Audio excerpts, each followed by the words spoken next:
सांगली शहरातील एका उपनगरात राहणाऱ्या अल्पवयीन मुलीवर 64 वर्षीय वृद्धानं लैंगिक अत्याचार केल्याची घटना समोर आली आहे. पीडित मुलीच्या पोटात दुखू लागल्यानंतर तिची वैद्यकीय तपासणी करण्यात आली. त्यानंतर हा प्रकार उघडकीस आला.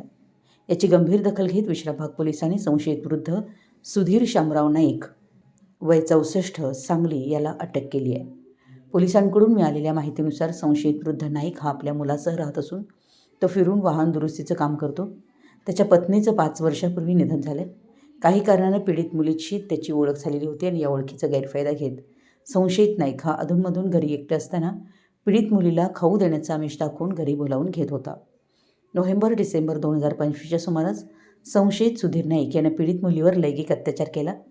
या प्रकाराची वाच्यता करू नकोस असं तिला धमकावलं. त्यानंतरही त्यानं अनेक वेळा त्या पीडित मुलीशी शारीरिक संबंध ठेवल्याचं समोर आलं.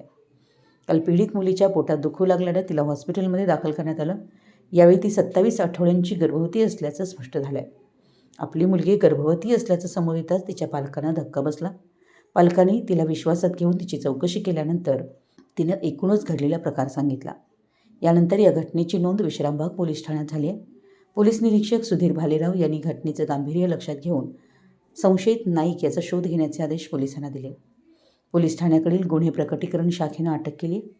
सहाय्यक निरीक्षक कविता नाईक तपास करतायत. सांगली प्रतिनिधी, मराठी एस न्यूज.